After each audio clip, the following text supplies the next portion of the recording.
think it's a game, but it is absolutely not, okay? This is the energy supplement from Just Move Supplements. That's right. It's damn near all gone, girl. And that's because I had to get that energy up so I can complete the workout, so I can give y'all this body, this transformation, get into it, okay? And I'm done working out now, so that's why we're moving on to the protein shake. Oh yes, it's already in there, girl. It's already made right here. This is the mixture of the banana pudding, the chocolate cake, and the buttercream cupcake. And you really want to be fancy, you can go ahead and add that blueberry muffin if that's what you want to do, girl. But for me, it's these three right here, okay? You put that with some almond milk, you mix it all up in honey, okay? Your muscles have gained life, new energy, agility. Get into it, okay? Just Move Supplements. Thank you very much. Hold up, Chief. Okay, don't forget about that TLC NutriBurst to get that multivitamin probably, because we all need a little extra. And child, if you want that sea moss that go down smooth, don't come up rough, okay? Get into the TLC Nautica sea moss. Yes, get that from me. And child, if your stomach hurt and you need to move some things around so you can be free, okay, go ahead and get that ISO tea down below in the description box. Get it all from me. Come on in, come on in, come on in, not come on in, not come. Sorry, y'all know I'm weird, whatever. Hey everybody, what's up? It's your girl BondyBlue. So let's go ahead. Hey everybody, what's up? It's your girl BondyBlue. Okay, follow me on Instagram and let's get into the video, right? Hey you guys, what's going on? Hey everybody. Happy Wednesday, girl. We're back. Okay, it's hot as ass. Child, the sun was killing me. It had to be a hot day, girl. What's going on? We're here for Ratchet Reality. We're going to get into basketball wives and Vh1 couples therapy. Girl. Ooh, I hope y'all doing good today. I hope y'all having a good day. Okay, listen. It's good to see everybody. I swear. Yeah, I know. It's weird. And she has a YouTube page now. Okay. Torn in between the two. Okay, y'all let me know how it's looking. Okay, let me know what is the quality like, because it is later in the day. You guys give me a moment because I need to pull up an actual recording of this in case I need to put it on my website exclusively. No, in case I just need to put another version up, because y'all know StreamYard be hella finicky and shit like that. But since I started drinking earlier today, I was just like, girl, I guess 6 o'clock, you know, margarita girl. Margarita girl. Okay. Remind me later, love. All right, hold up, y'all. No, that's not what I want. Yes. Okay, here we go. All right. I needed the camera to show up, girl. Hold up. Let me start recording. All right, and we're good. All right. Basketball wives, makeup is no bueno. I literally was going to ask what you thought about Latoya's new video.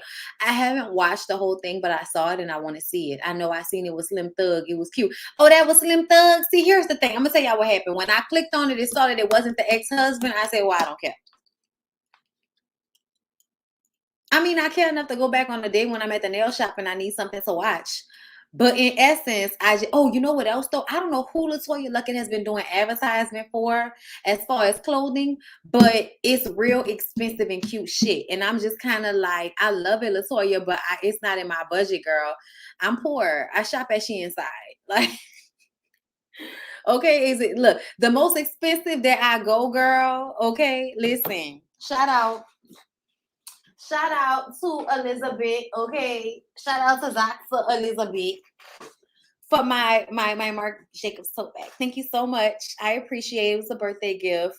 Okay, Zach for Elizabeth always comes through with the best gifts, girl. Okay, she put me on fantastic tea. Okay, all kind of shit. So shout out to her while we're talking about things that I can't always afford. Marc Jacobs is on the cheaper end, so it's not that bad. But, you know, I can afford Marc Jacobs. But, you know, like, bitch can't afford YSL. Like, you know, I want to be able to afford YSL. Okay, but that's not the point. Another conversation for another date. But the clothes that Latoya Luckett does advertising for, so cute. So my style. I'm like, girl, I want it, but I can't afford it. Okay, bitch, nigga be out here and they free people. All right. That's as expensive as we go. Okay, free people. All right. But yes, you guys, let's go ahead and get into basketball wives. So Jennifer has a hairline coming out. She has Brooke to come and model for her. They discussed that she's going on her second date with Jaylani. Okay. And listen, I'm gonna just cut to the chase. When they went on a date and he kissed her, how did y'all feel? Because I felt like I didn't like that he waited until he had her arms locked up to make her kiss him. Because she didn't want to. And she did it just kind of to do it. Like, "Mwah." And then later we find out, that she fucked him and the energy is vibing and they might, they making a go of it. And I was just kind of like, okay, Jennifer, so you may not have perceived him doing that as a red flag, but I did. I'm not reviewing baddies, no. I'm so Jennifer,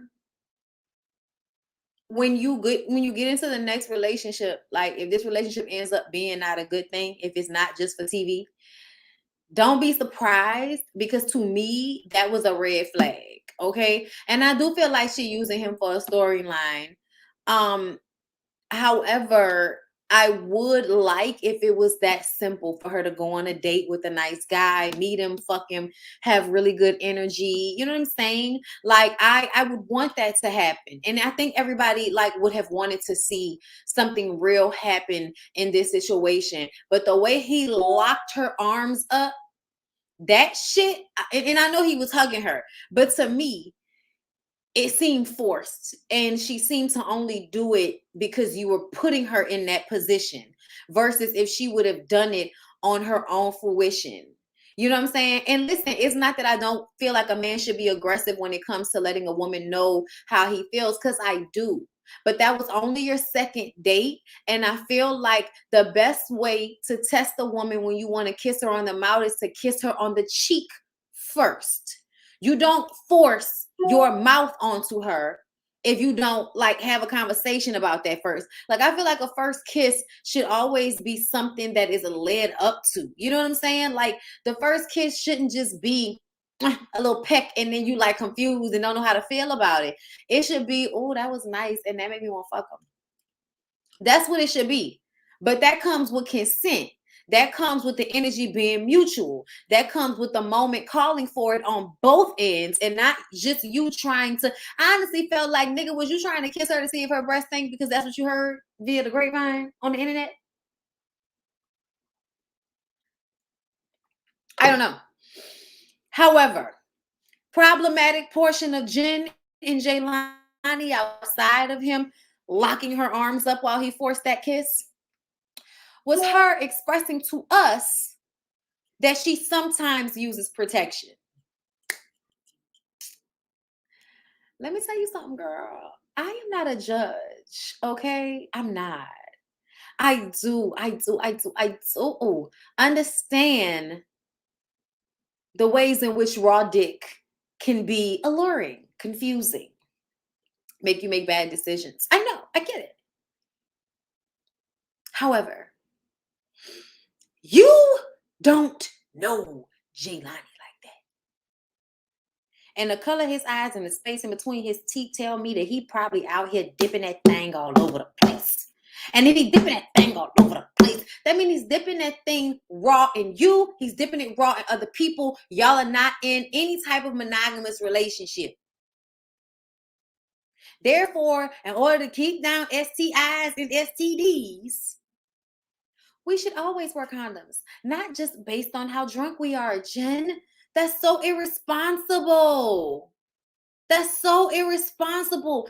And I just kind of feel like, Jennifer, when you end up getting your feelings hurt, feeling played, ending up with a stalker, ending up with the STD, you're going to try to blame the man exclusively. And I'm going to be like, yeah, he wasn't shit. But girl, we saw he wasn't shit from the very beginning.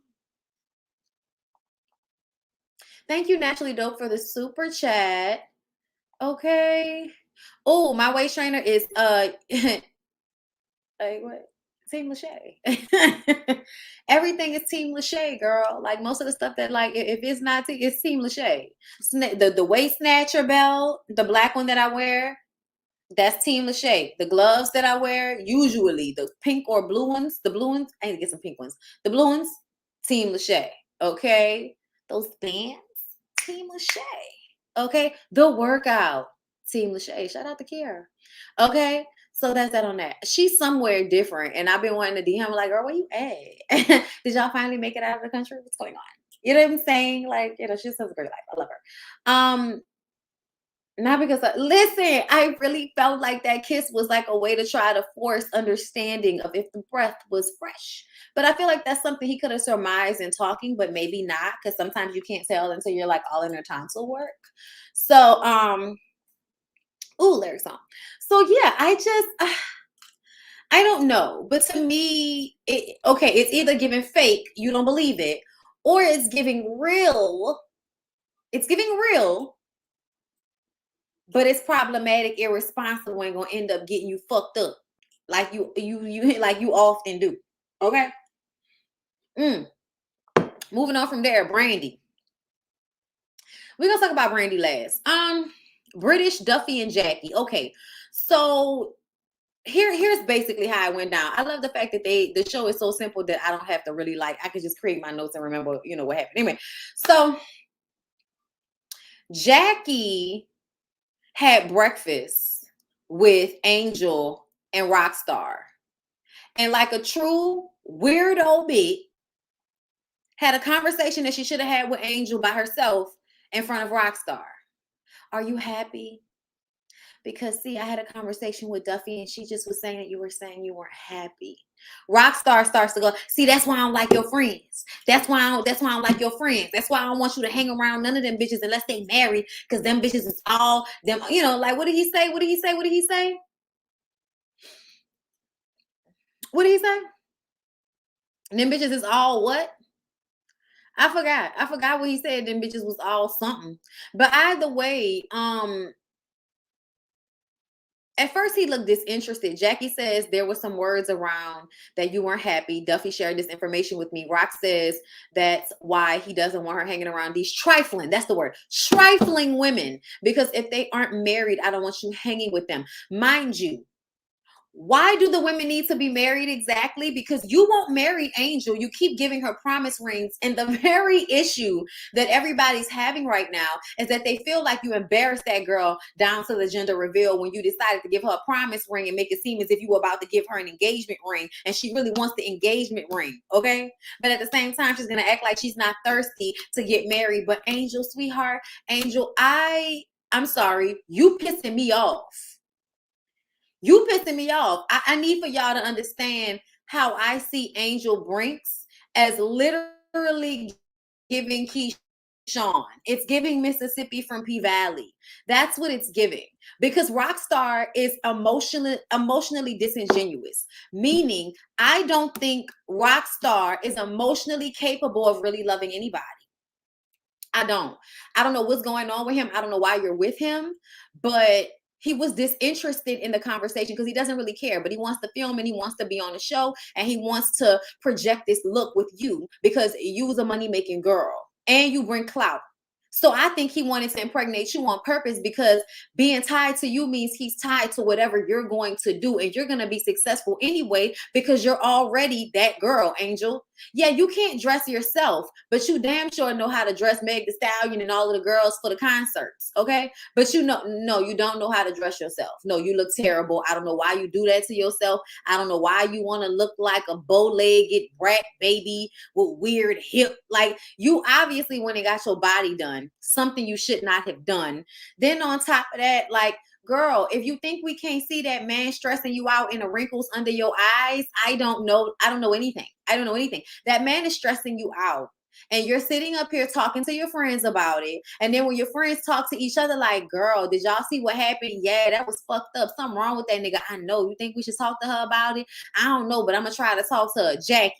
Jackie, it would have been cool if you had that conversation with Angel when she was by herself. But you bringing that shit up in front of Rockstar, it's almost like you're oblivious to how relationships work. And I know you're not.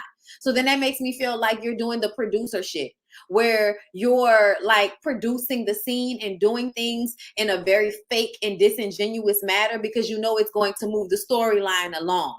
Jackie's doing her job. Okay, essentially, y'all, Jackie is doing her job. So am I really mad at Jackie? Not really.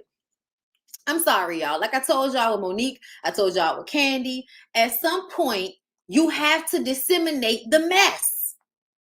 You have to. You have to disseminate the mess. Because at the end of the day, the mess is going to be seen anyway. But especially on Basketball Wives, because y'all have 10 people on this fucking show and y'all don't have nothing really going on right now. You needed Jackie to do what she did, first of all. Okay? Another thing, Angel, is your understanding of the conversation is fucked up. Yeah, Jackie maybe shouldn't have said that shit in front of Rockstar, but ultimately, my girl, you have went around to not just Duffy, but you've said that shit amongst other people as well. I feel like she said that around Malaysia. I think she said it around somebody else who was there, but you have said that you don't like the way Rockstar treats you. And then everybody saw him gank the fuck out you at the gender reveal. So why are you acting like people having conversations about Rockstar being fucked up is so disrespectful and so wrong? Girl, what? Have you not seen Love and Hip Hop Hollywood? What are you talking about? And Duffy, think about it, sis. Like, I know you got mad. You wanted to get all riled up and angry with Jackie because you feel like Jackie fucking with me and my friend. But girl, stop. At the end of the day, you know Jackie messy.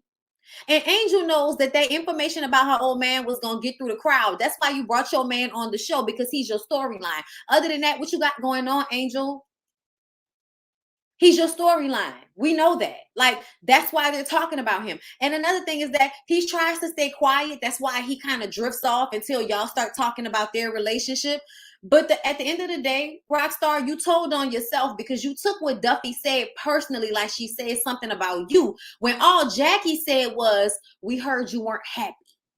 So if your old lady not happy, you getting upset at the friends and trying to ostracize her from the friends, to me, is a red flag that you are trying to, you're trying to ostracize her. Y'all know how abusive men do. I don't know if you know, but abusive people in general, one of the tactics is to isolate you. So if you have friends that might, shake you out of your bullshit faster, you can't be around them. If you got friends that can make it seem as if being a single woman is a better life for you, like, y'all know one thing I thought about? Pam wasn't wrong. Pam from Martin, Pam was not wrong. Do you remember the proposal? Pam should never have liked Martin. Do you remember the proposal? Yes, I'll marry you, Gina. Damn. Who would like Martin if they was the friend? Nobody. I say all that to say, niggas always trying to separate you from your girlfriends because they don't want someone to be able to influence you not to be taken advantage of. And Angel, to me personally, likes to be taken advantage of. Angel wants to be an abuse victim because Angel is too old for this shit and Rockstar has a track record. So if you let that nigga shoot your club up and get you pregnant so he can forever tie himself to you and your millions, then girl, go ahead and sign up to be an abuse victim, because some of y'all do that. I'm not gonna tell you to leave your man, but I'm gonna tell you, you look stupid. You look like you getting beat up on or something. You look like the nigga don't care about how you feel. You look like you waiting on him to hurt you and disrespect you. Like when she asked him to speak to her respectfully and he told her no. Okay, girl, you can't even get this nigga to talk to you respectfully, and you sitting up here mad at Duffy and Jackie for talking about it. And y'all, when we got to that scene at the end when Jackie kind of got mad and checked the fuck out of Angel, I was here for it. I know she pregnant, but I don't, girl, listen, you all right? If you're okay to say, you're all right. To me, I was Jackie in this scene. When Jackie was like, so Angel, when I said it to you, did I say that Duffy wasn't a good friend? No, I didn't say that. So why would you go back and say it like that? Well, that's what you insinuated when you said, no, I said to you, she expressed to me that you weren't happy. And I asked you about that. But I ain't say nothing about Duffy being a bad friend. And she didn't. However, Jackie is messy and knows what the fuck she was doing. So the tone of it was to create some discourse, but essentially Jackie was just doing her job. I'm not mad at Jackie. I'm British. I don't know what's going on, but bitch, I like British. I feel like I didn't like British when she was on here the first time. But bitch, I am British. British is me. Okay. Hey, British girl. I like you. Okay. I am British. British was sitting there, facial expressions, hilarious. I was laughing the whole time at British facial expressions throughout this episode because at one point, well, first of all, British was the one that told Jen that she needed to go ahead and try that dick out and don't be out here waiting to find out if the dick was trash. Don't get emotionally invested in trash dick. Try it out, see what it's hitting for. If it's good, stay with it, work it out, Savannah girl. And if it's not, drop it off. You don't have time for those types of stress troubles. But I want to remind y'all, men can learn you. So just, once may not be enough. I would say try 3 times unless it's like completely terrible and you don't want to. But if you like somebody and you like, damn, that first time wasn't that good, but we had good conversation, give them a 2 or 3 and try to direct and see how it works. Because sometimes men who can learn can be the best lovers because they want to figure it out. They want to be attentive to you. And let's not forget, everybody's body is different. So what worked for one bitch may not work for another. And we know how much you bitches like to be quiet and fake orgasms and not tell these niggas that they dick is trash or their head is trash. So the next girl thinking, he thinking he know what he doing. And the next girl like, no. There are factors.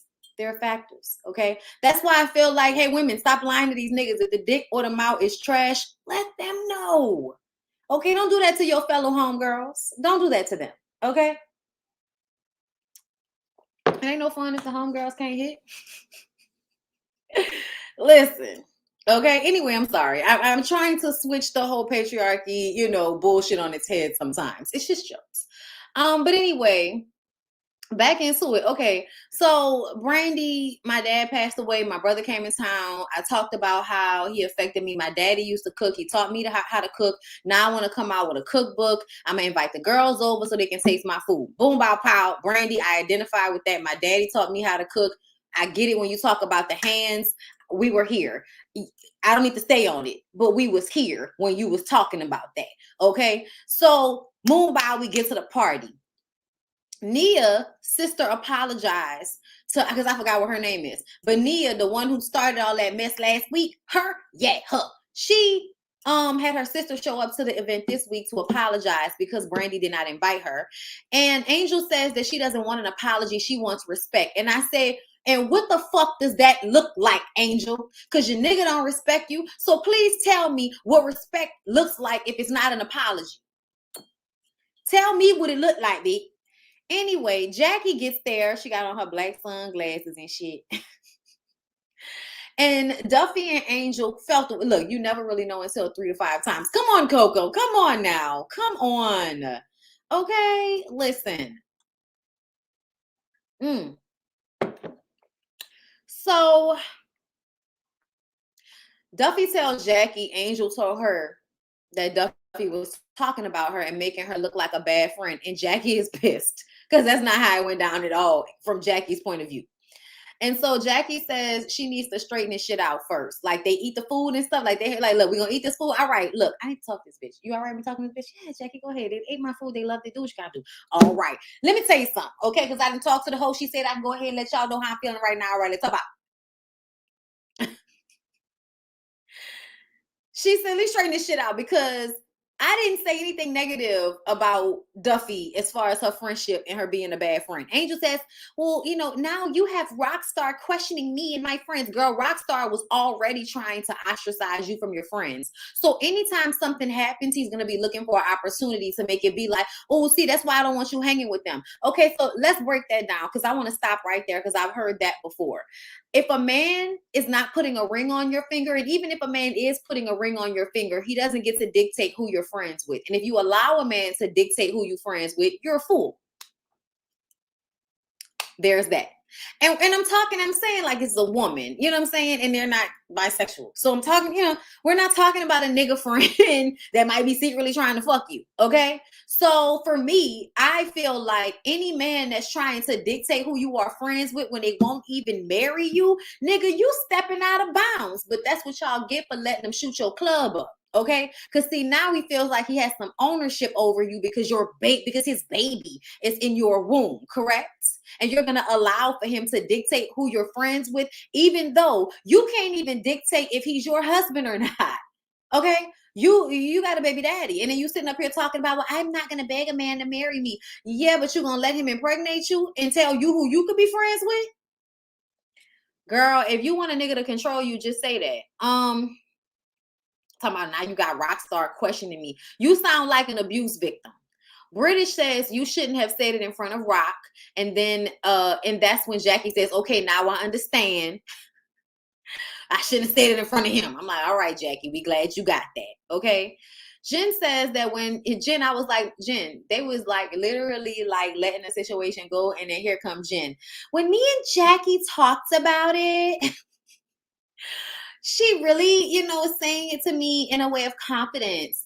And I feel like Jen probably wasn't trying to be shady. I think Jen was about to like talk to Angel about like the red flags of controlling men and of abusive men. And I think Jen has dealt with that before, you know what I'm saying, with a couple of her relationships. So I honestly feel like when she started talking, she was about to start talking to Angel about like, girl, you know what this looks like, right? Like, I think that's the conversation that Jen was trying to have with her. But in the moment, I don't think that was the time because Angel was humiliated by everybody having the conversation. And I just kind of feel like, see, this is my problem with you, Angel. You should have felt more humiliated when he ganked you in front of your family and friends with that fake ass promise ring while you carrying his baby like y'all 16. That was the humiliation, not your homegirls talking about it after they all witnessed it. The embarrassment happened at the gender reveal. Talking about it is not the biggest issue here. Girl, what? She go outside and cry. Duffy gets her in her car. Brandy says, you can't be telling her stuff like that. Then Jackie lays it out there that Rockstar was saying that he was going to spray Duffy. Oh, she won't talk shit. I'll spray her and have her mind leaving her ass. Their relationship will be done. And I just kind of feel like, you a weak ass nigga to think you can control two other grown people's relationship, especially when they got a whole child in a situation, and you think you have control of their relationship enough to spray Duffy and make her lose her man.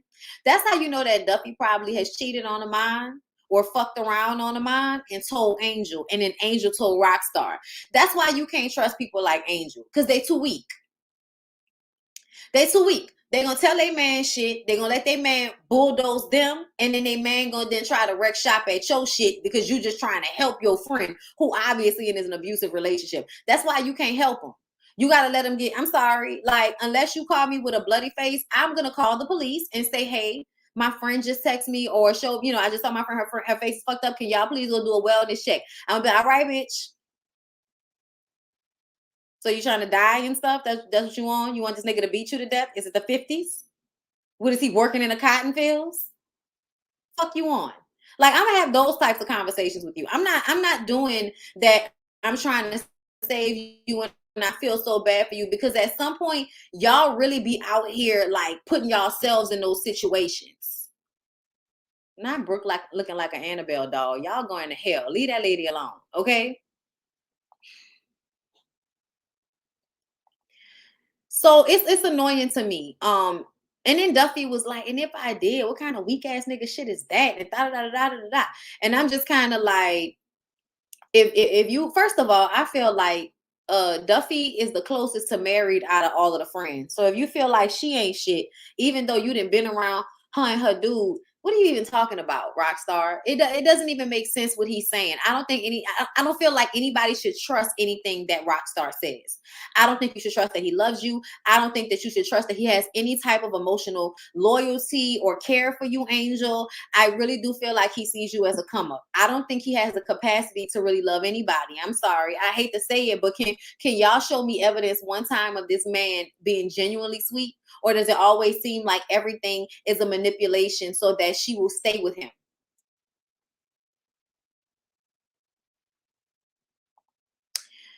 Facts. I'm at my bitch. I tell them when they stupid though. I'm gonna tell you. And if the nigga try to kill you, I'm gonna call the cops. But outside of that, and y'all could be mad at me too, because they'll be like, you calling the police on a black. I mean, like, so I was supposed to let that nigga kill my friend? Why you ain't over there so he can kill me?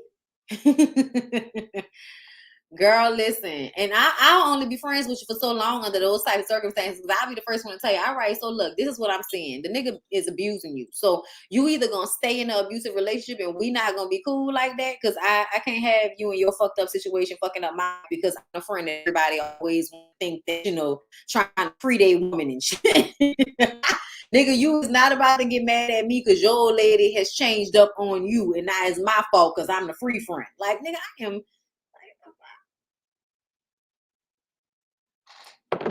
Okay, Angel and Rockstar relationship confuses the fuck out of me. Yeah, I don't get it either. Child, yeah, Brooke definitely did some shit to herself. He keeps Angel hanging on string with 5 promise ring, and she's stupid. I love how next episode somebody was like, "Bitch, you need to give him all them rings back and tell him to melt them down, and when he ready to give you a real engagement ring, he can give it back to you. Until then, get this shit out of my face." I wonder what happened with Angel and Jackie Long. She was with him before. I know. I don't know why y'all romanticize that relationship like we know something about it. But to me, Jackie Long always comes off like an asshole to me, and Angel seems to love being abused by men. Also, I didn't like the fact that Angel compares, like basically Angel was telling Duffy that I don't think I need to get married because I did get married and then he killed himself. So you do realize that just because you get married to somebody, it doesn't mean that they're going to kill themselves, right, Angel? You do realize that your husband obviously was struggling with some mental health issues. And it makes me wonder what the relationship was like between the two of you for you not to notice. Because see, one of the things about being a passive, docile wife is not helping your husband out of fear that helping or correcting him is going to upset him. I'm not saying she shouldn't be traumatized, y'all. She needs to go to therapy. But the idea that I shouldn't require more in this relationship because the man can kill himself, like, no, I don't like that. I don't like that, y'all. No.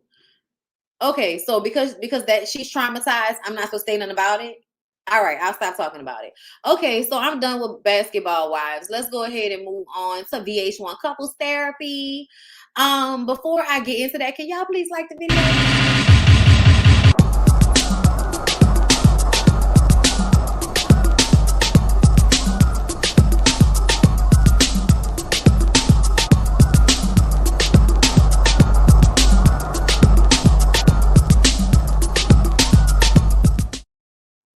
All right, so let's go ahead and move on to couples retreat. So it's KJ's birthday this episode, y'all. So Claudia decided that she wanted to like orchestrate this whole like sexy romantic situation for the whole day. Okay, so first of all, she got lingerie on that morning, got a little breakfast fun. It's cute, but I'm still feeling like I don't feel it. I don't feel it. I don't know. I don't know if they really feeling each other or not, but I don't feel it. I don't feel it at all. Nick and them are gone. Nick and them are gone, and I'm sad about it because I feel like Nick and Kiana needed the help the most, and they're one of the realest relationships. So the fact that they're gone because of what happened with his dad, I'm just kind of like, oh wow, that leaves us with Michael and Rada and Jessica and Daniel, because we all know that Shamari and Ronnie are gonna fake the funk. Styles and Adjua are only gonna open up so much. So it's like, what are we doing here exactly? okay, at some point. So the women, wait, first of all, they discussed the craziness that happened with Jess and Daniel the night before. So they got into a fight, and Claudia and them heard everything that happened, and they worried about her, right? So they have this scavenger hunt shit. Y'all, I didn't really care about that. Questions based on the relationships, scavenger hunt, you end up with a clown mask or a rose. Okay, look, all that.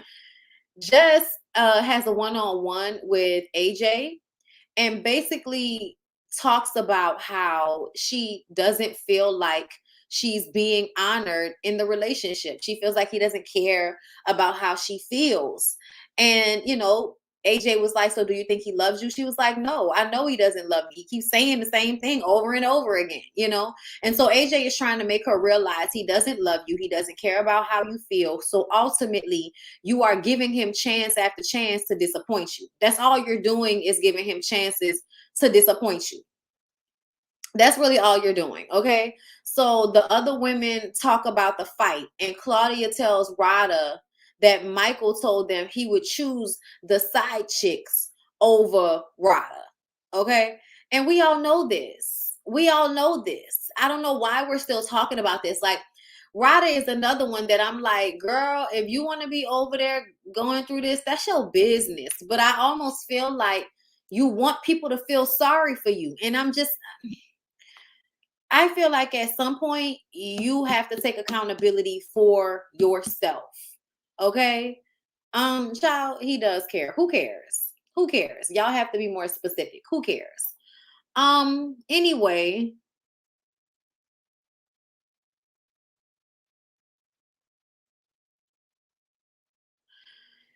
Shamari says that she feels like Rada is covering up her true feelings. I felt like that was projection. Shamari, are we going to talk about why you're drinking yourself to death currently?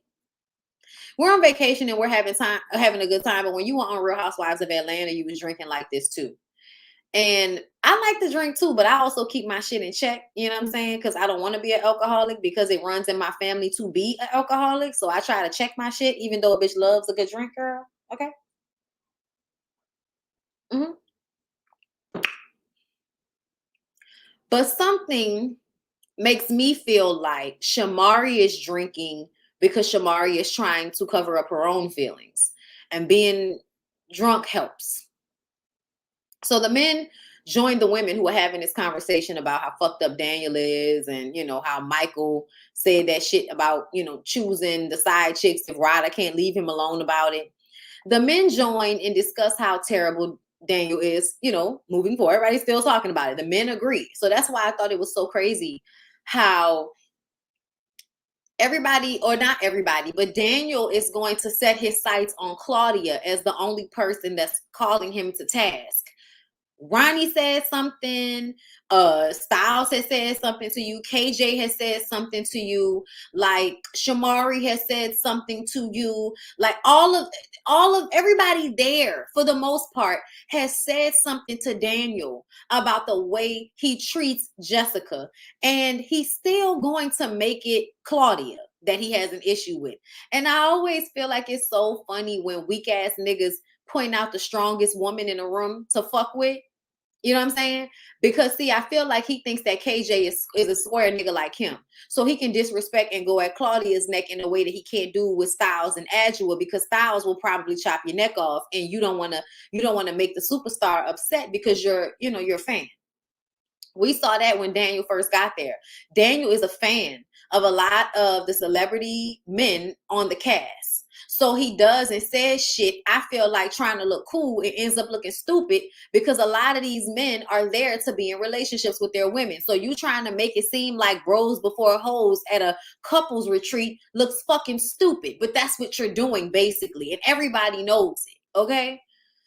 So Claudia said, hey, we heard you and Jess fighting last night.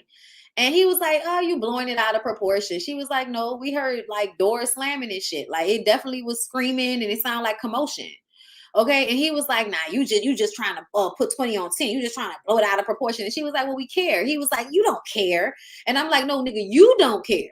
That's what you don't care. Okay. Claudia says it seems that he's always jabbing Jess. And then he starts to say what he said over and over again. He doesn't mean to hurt her. He's just being truthful. So Shamari belches real loud. Okay, y'all, this is how y'all know Shamari drinks a lot. Shamari got acid reflux. Shamari belches and said, because people who drink a lot, like if you drink a lot, the alcohol, especially if you don't eat as good as you should eat and all of that type of shit, even though so, like alcohol fucks up the acidity in your stomach, which is why she can belch the way she does, because she drinks a lot.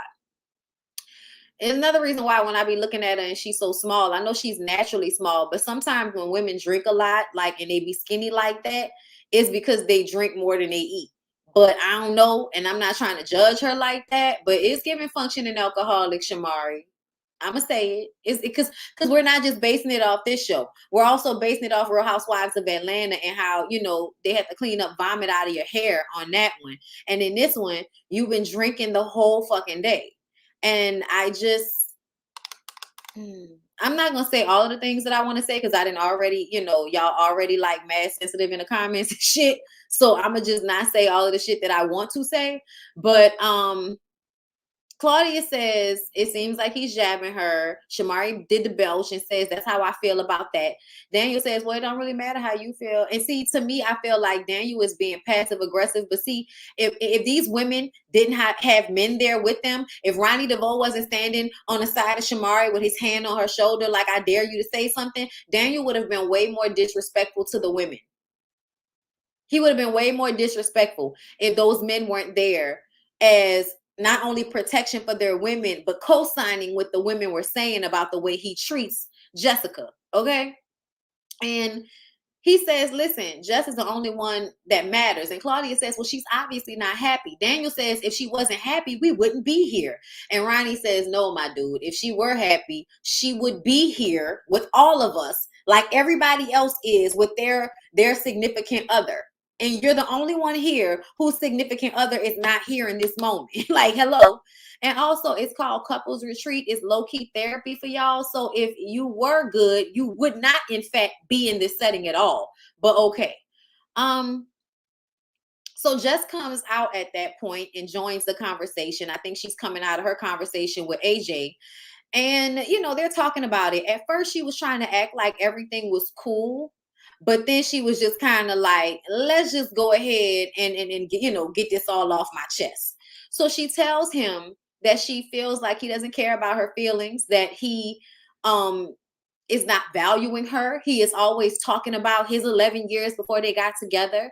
And she would like to feel valued and she would like to feel honored because she feels in this relationship, he has dishonored her. And see, a lot of times niggas love degrading women because they can't be held to a certain standard. But see that word dishonored, shout out to AJ, because AJ knew that that word was going to trigger something. Because see, y'all can, when somebody says they felt disrespected, y'all don't hear that. When they say you're being harsh, you hurt her feelings, you don't hear that. But see, say dishonored, then it means that you're not honorable. And now that's an affront on your character. And now you feel away. And now you want to shift and move and make it seem as if you're not dishonoring her. It's not about fixing it for Jess. It's about fixing it for the way everybody feels about you. If Daniel were not called to task by the entire cast of this show, he would have kept treating her like that. But because everybody backed her up and confirmed what she said, and then she had to back it up and confirm what she said already to them and that they said to him, is bullshit. He needed to be told way too many times from way too many people that he needed to treat her better. And to me, I feel like the only reason you were held accountable and tried to change was because the other men there were telling you you were fucked up as well. And that's why it's important in our society for men to hold other men accountable when they're fucking up. But y'all don't like to do that. Y'all don't like to hold each other accountable. Y'all want to be friends. Y'all don't want to upset y'all friends and y'all homeboys. Y'all don't want to hear them telling you that you lame for telling them they fucking up in life. It's ridiculous. Anyway, y'all, Rada asked Michael, Rada is in a stank mood this entire episode because she's so upset about the facts that if she decided to give Michael an ultimatum, Michael would, say she might just have to go on her way. And she feels like he's choosing side pieces over her. And he's like, no, I'm choosing me over you. I want to always have access to whatever women I want to have access to. That's what I want for my life. If you're going to be in a relationship with me, then you need to understand that. And if you can't understand that, then you need to move on. That's basically what he's telling her. But see, when she confronts him and says, the shit later on, then all of a sudden you trying to switch it up in the semantics, when at the end of the day, I don't know why women do this to themselves. You heard what the fuck he said. How many times does he need to tell you you're not going to get monogamy out of Michael Blackson? Leave it alone. Let Michael be a thought. Let him continue to live the rest of his life having resentful sex with women because he's upset that they wouldn't fuck him if he didn't have money. Now, I feel like all a nigga would have to do is grow some facial hair, like a real good beard, okay? And do some weights.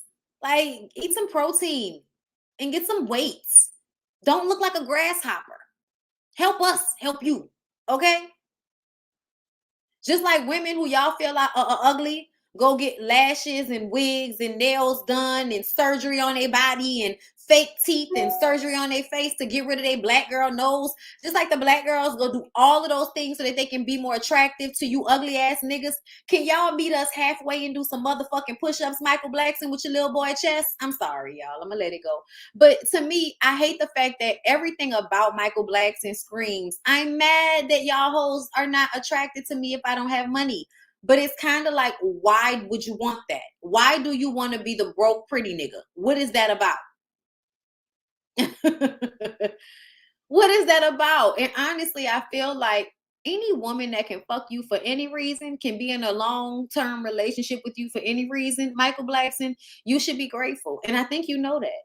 That's why you keep Ryder on the string, because you know you are lucky to have her, because essentially you having money don't mean shit, because Ryder is an Asian persuasion, okay? And I say that because she's a preference, okay? Meaning she's the type of woman that all I hate being black men like. I don't want black children. I want children that look like other ethnicities. I don't like my blackness. I don't like my kinky hair. I don't like my nose. I don't like my lips. I don't like myself. So I don't want a woman that looks like me. I want to get with a woman that's going to make my line look Blasian. Okay? That's what Michael Blackson is on, just like the rest of these niggas. And it's just like, I really wish y'all would get over it. Like, please get over being ugly. Because if you had a better personality, this would be like so much easier for you. Like, and you don't even have to be like, I think men don't understand that you cannot be an asshole and not be thirsty at the same time. I know y'all don't understand there's an in-between, but you could absolutely be a man that is confident in yourself, not chasing, but also not disrespectful. Also not dogging women out just for the sake of feeling good about your whack ass. Like, y'all ain't shit. Thank you, Caitlin, for the super chat. Daniel always says he's being honest, but honesty without compassion is cruelty. It is. It is. And then you don't want us to be honest with you. And that's another thing I can't stand. Niggas, oh, I'm just being honest. Yeah, but as soon as a bitch like me get real honest, everybody, oh, my feelings. It's so much. Poor fool, it hurts.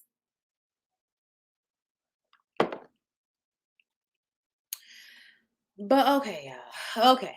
So the men talk on camera. Styles P is now giving Daniel grace. Styles is pissing me off because I really like Styles. But what I don't like about men like Styles is that, thank you, Caitlin, for the super chat if I did not say that. Thank you.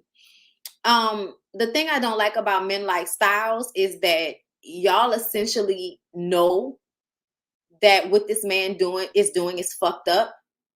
But because you were given 100,000, chances to get it right, you feel like every nigga is deserving of all of that grace. And you don't understand that your woman from the beginning shouldn't have had to give you that much grace. She shouldn't have had to, but she did. So that's a testament to y'all relationship. But for you to give Daniel grace because you see yourself in him when he in fact is not like you, I can't stand when you niggas do that. You niggas always, and I talked to my husband about this, you liken yourselves to people who look like you, and you don't understand that just because they look like you, it does not mean that they deserve your grace. Just because somebody is black and from a country town and from dirt roads and came up like you does not mean that they deserve that grace. It doesn't mean that they deserve for you to have their back just because their existence looks like your existence. Because at the end of the day, the niggas that come from where you come from and grew up where you come from will still kill you. Okay? Those niggas will steal your old lady. Okay? Niggas is not out here looking at other black men like, that's my dude, and because he look like me, I want to make sure he good out here. No, it's coming from a place of wanting to protect people that's fucked up, because you feel like all you men that's fucked up should be giving grace constantly. So when you see another man fucking up, instead of holding him to task for that, you want him to be given grace because you see yourself in him. And you feel like when you fuck up again, you want somebody to continue to give you grace. So whenever somebody holds a man accountable, everybody gets all upset about it because they don't want to be held accountable. And that is what I am seeing with the style situation. And that's why I'm getting upset with him.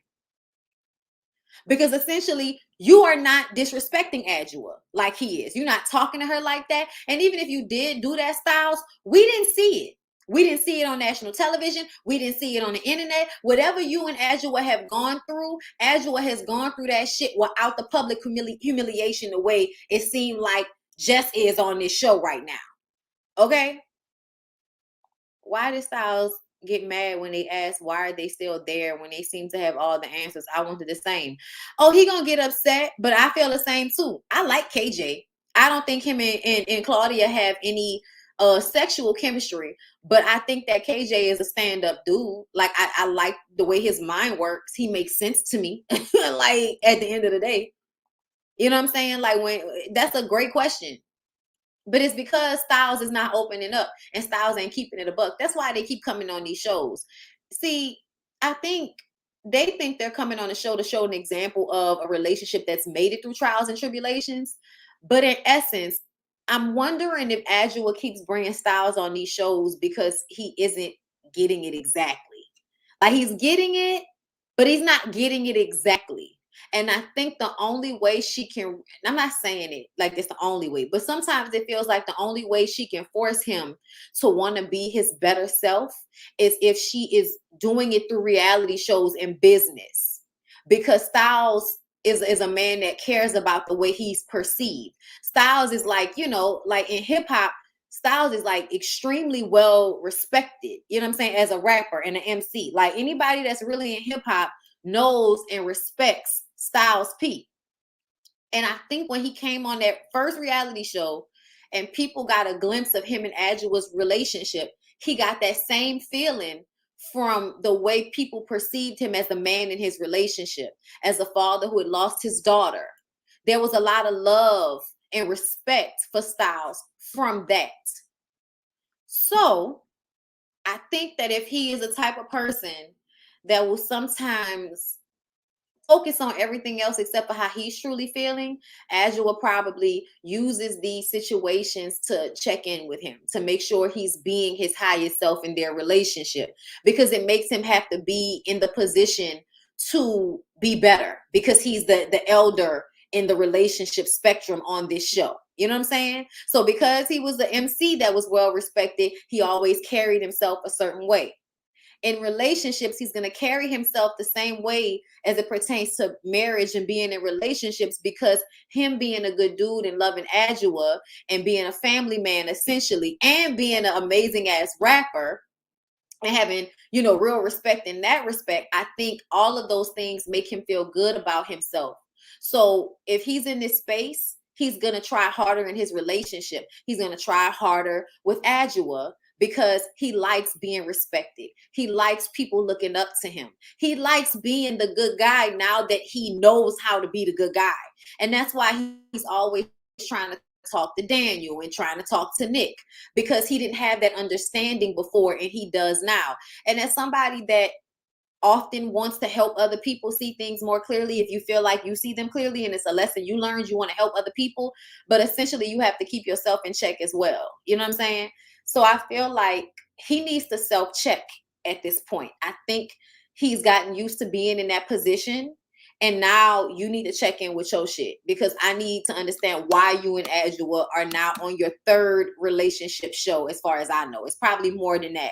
But they were on Marriage Boot Camp last season, the season before this last one. They were on this show, and they were also on Black Love when that was on OWN, which honestly, Black Love is one of the most, they thought it showcased good relationships, but honestly, the honest conversations that they allowed to take place showed a lot of toxicity. It showed a lot of women going through bullshit with men with money and getting to a point in their 40s and 50s where those men are tired, but those men are still assholes.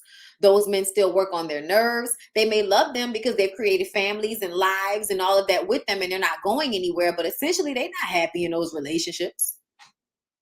They still feel used. They still, you know what I'm saying? Like, they still feel fucked over. You know what I'm saying? So yeah, I definitely am looking at Adjua and Styles like, we need you to check in, Styles, because you're doing things that make me feel like you haven't really learned as much as you should. Because if you really learn, then you would stop giving these men who are not you and not like you so much grace. They're not like you, Styles. I know you think they are, but Daniel is not like you. Like, he's just not, man. Like, and another thing I feel like Styles forgets is that just the fact that you married your woman. Niggas take advantage of the fact that women will stay there forever. And if they really don't give a fuck about their woman and what she wants, they really won't marry her. A lot of men marry the women not just because they want a wife, but because they love their women and they want to give their women the position that they're asking for. So the fact that these men, Nick, can be in long-term relationships with a woman and had all these kids, and you still trying to figure out if you want to marry her, they're not you, Styles. But I know you think they are, because y'all have similarities. And one day, whenever Black men realize that them always giving so much grace to other bullshit ass men is a part of the downfall of the community, we can talk whenever y'all decide y'all want to have that conversation. But y'all don't like to hold each other accountable. Y'all like to blame everybody but each other. Y'all like to talk shit about everybody and want to hold everybody accountable but yourselves. And it's obnoxious. It really is. Moving back into the actual episode. So AJ helps the women start learning how to do foreplay. So they dress up in lingerie and they take sexy pictures of each other to send to their men. And meanwhile, the men are cooking a dinner that's supposed to stimulate like erections and, you know, strong dick and all of this shit, right?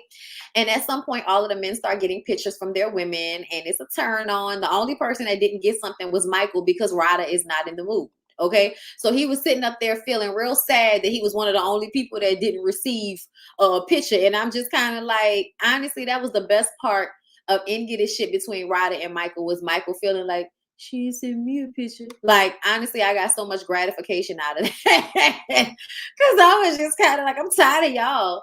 I'm tired of y'all. And I'm also tired of her with this pick me energy. And I'm tired of you feeling like you could dog her out with no consequences and then withholding dick. That's another thing I don't understand about Rada and Michael's situation. Rada, I'm sorry, but you are the dumbest.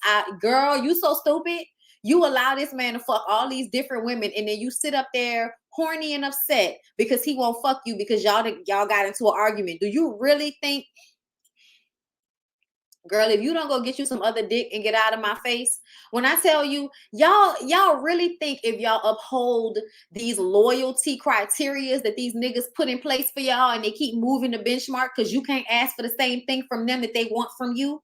If you would do these niggas how they do you, y'all be mad at the young girls because the young girls is reckless and be out here doing these niggas any old kind of way. I'm not mad at them.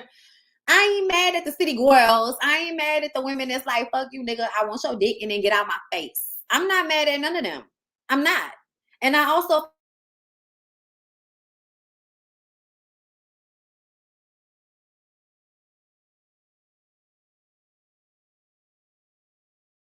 so glad.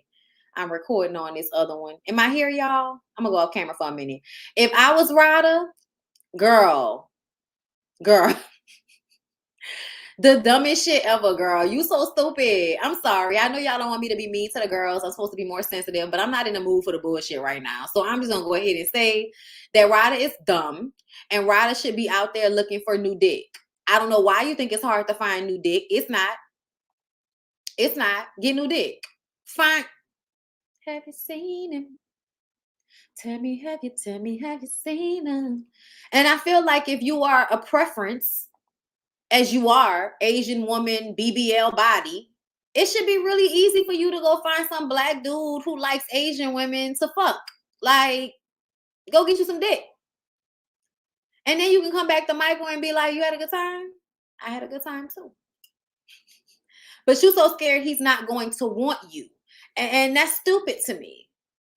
That's stupid to me. Oh, you don't want me, nigga? I don't want you. That's fine. Out here scared that nigga not gonna want you. Fuck that nigga. He ain't marry you. That nigga fucking everybody he want to fuck. And you sitting up here starving for penis because he don't want to give it to you, and you trying to be loyal to him, even though he out here fucking everybody and not even staying within the limits of what you ask of him. Rada, I can't even tell you how dumb it is. I can't even express to you how dumb it is. It's so dumb. Girl, if for nothing, go get you some dick. Like, I don't even understand what we're doing right now. I would be looking for dick outside my door like I was the president. Okay? Girl, listen.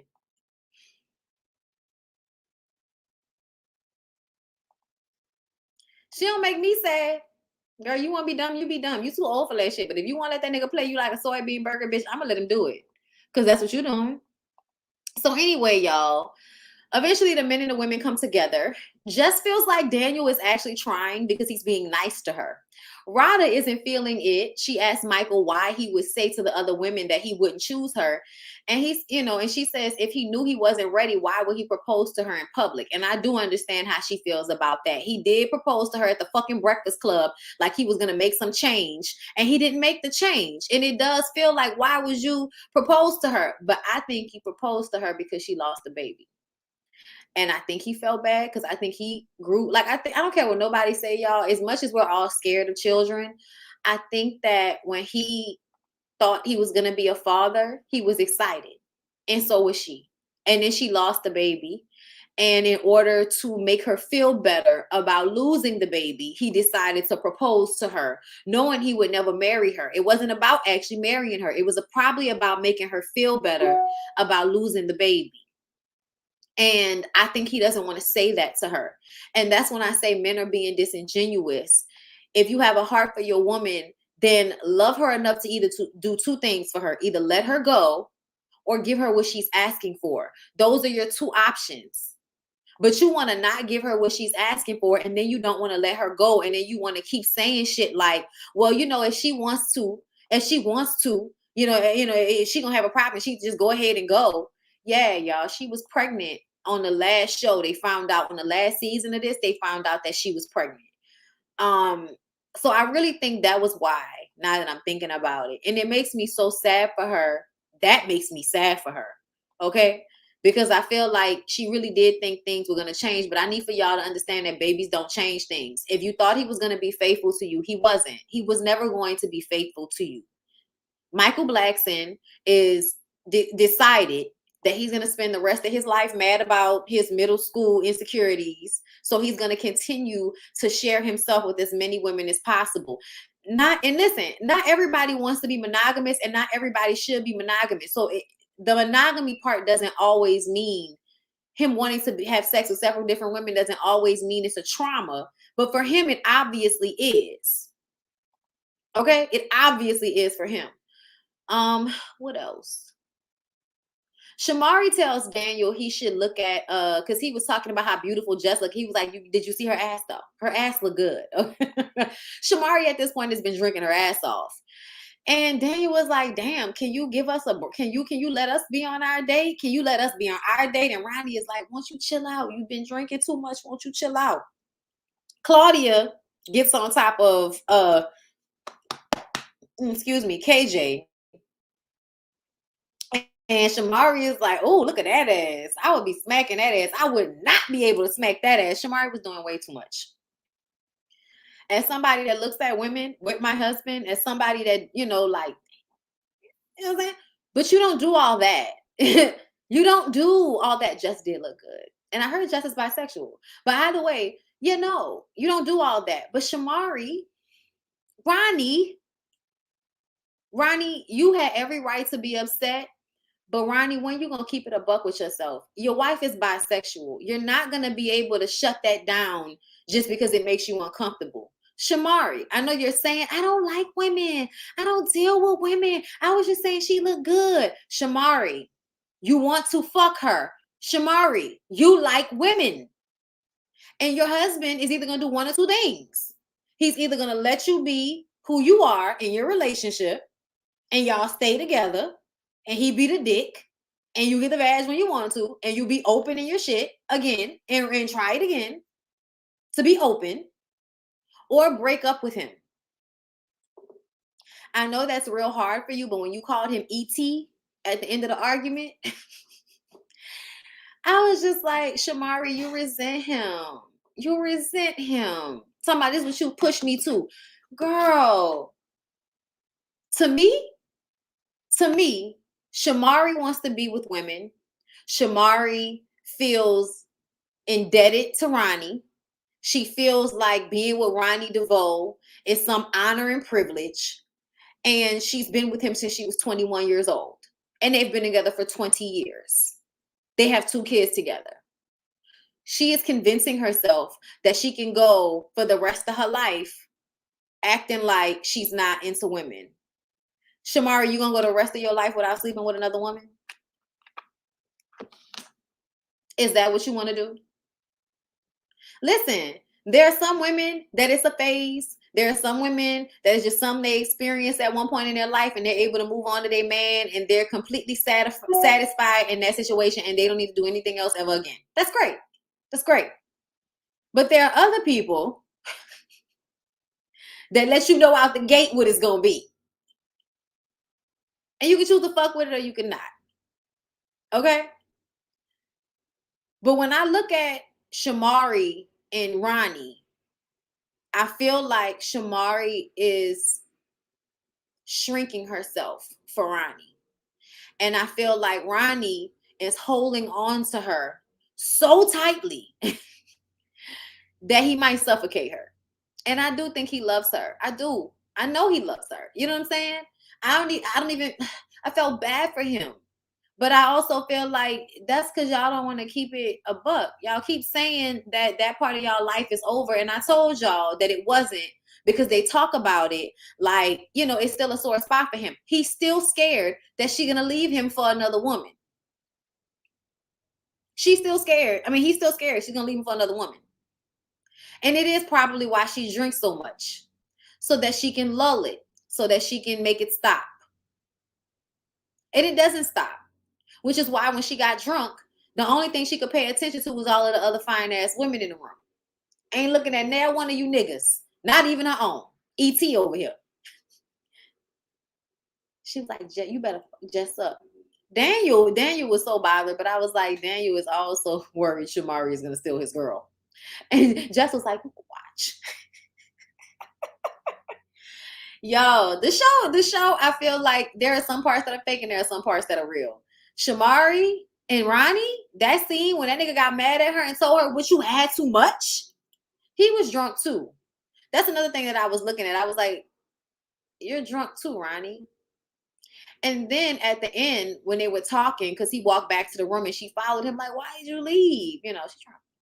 And he like, see, you know, you doing too much out there. She was like, I don't understand. You know, I'm not into fucking women and I don't do that. I don't fuck with women like that. And you doing this and that, motherfucker, and she cursing. And he like, see, that's how I know you drunk, because you don't even curse like that. But so what? You brought me to this point. And when he said you don't curse like that, I know I'm probably reading too much into it, but it felt like control. And she turned around and said, I'm doing what you taught me how to do. Which makes me feel like, how do you talk to her when nobody's around, Ronnie? Because see, Ronnie comes from the day and age where placement and being trained for public appearances is the way you handle your public life. That makes me feel like Ronnie probably talks to Shamari very bad in private. When she said, I'm doing what you taught me, it makes me feel like not only does she feel like you groomed her and she wants to get out of the grooming and she feels like she can't, but I feel like she was saying a lot when she said that. And to me, it sounds like you talked to her bad and she now recognizes that you've been grooming her the entire time. And that's why you wanted her so young. Because 21 for a woman is still young, especially if the nigga was popping in the early 90s, like late 80s, early 90s. Like, what's the age difference, y'all? Let me see. Hold up. How old is Ronnie? Just so I can make sure. Ronnie Zaval. Ronnie is 54 years old. And Shamari is 42. So he's 12 years older than her, right, y'all?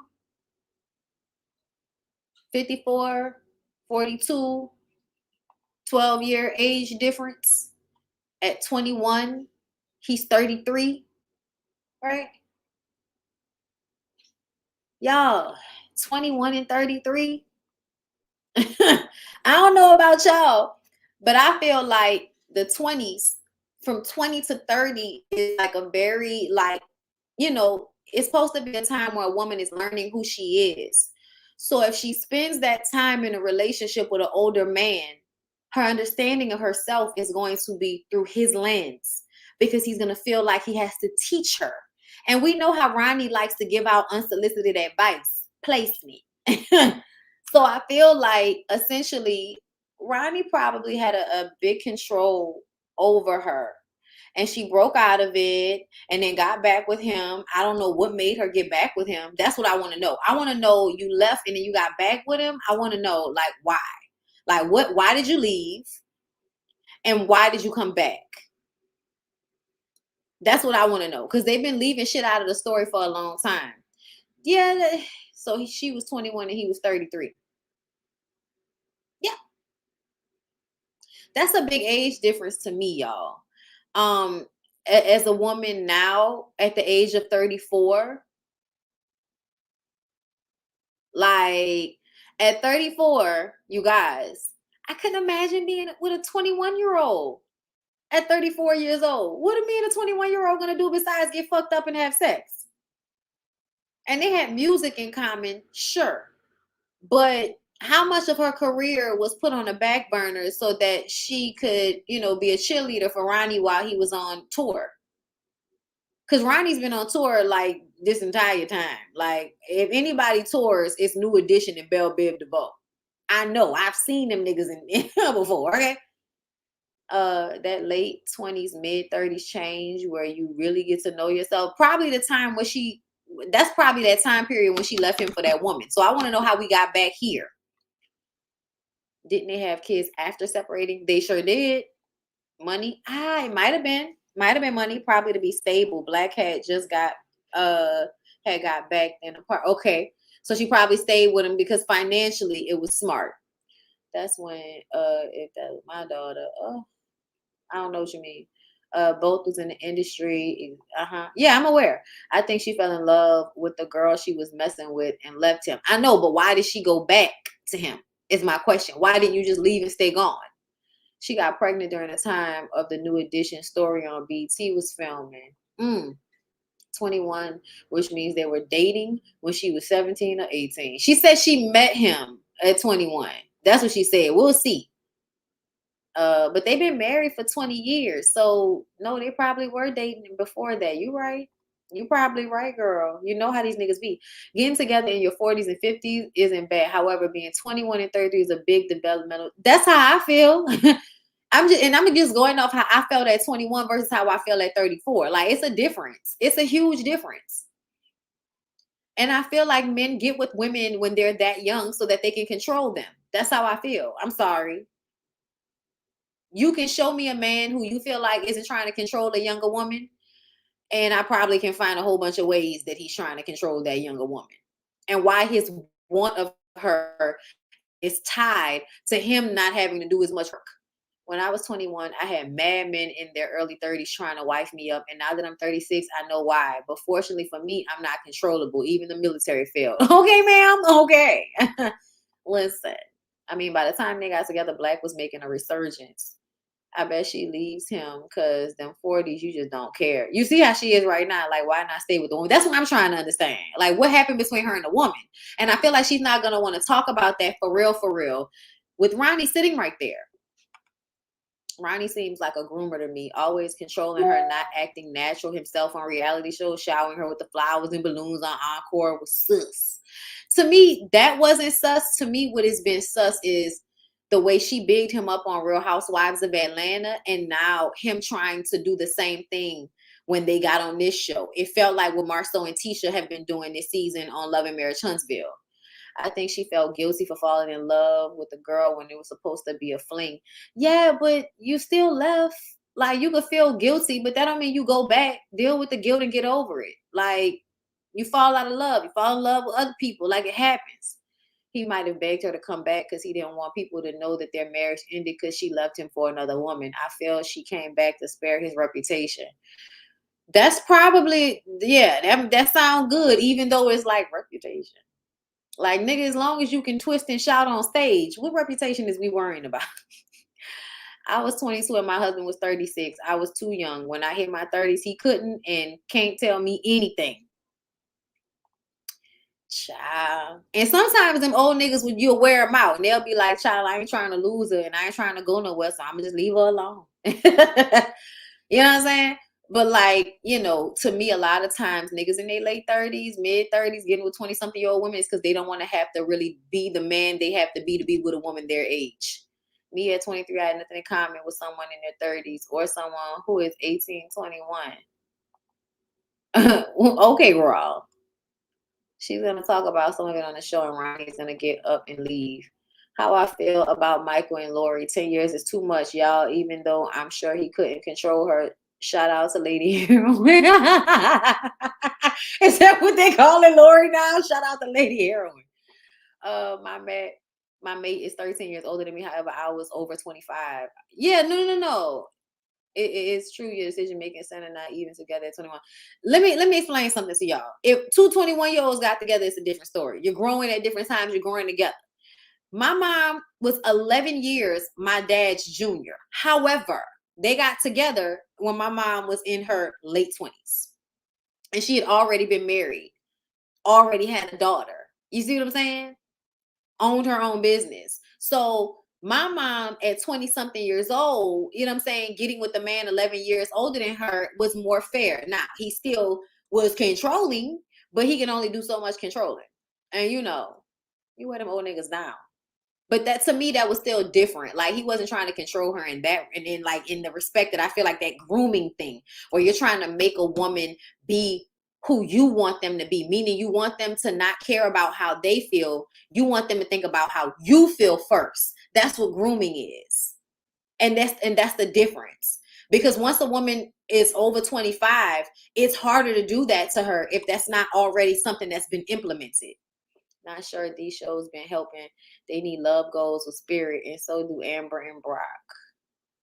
I think Natina's death might be what brought her back.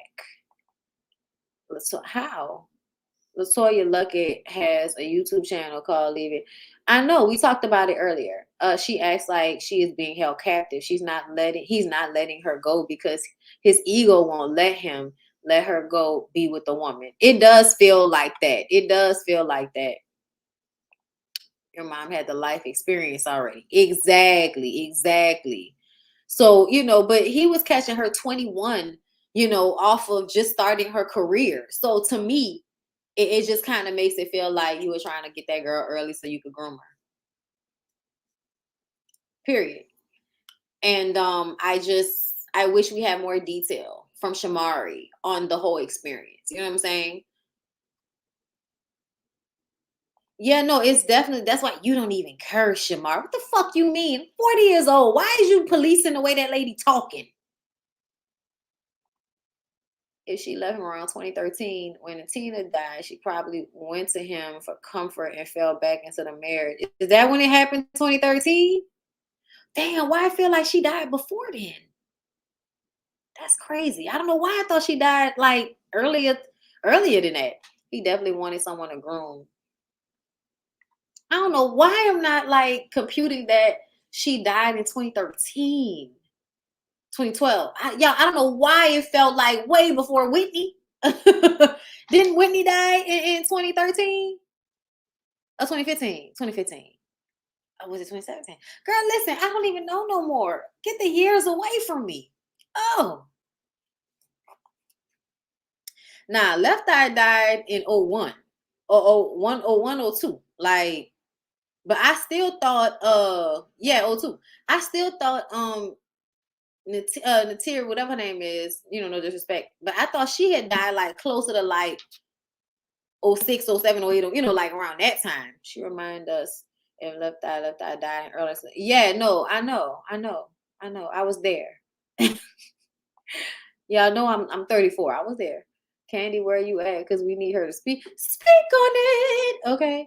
Okay, I know I'm not tripping. I knew it was 2012.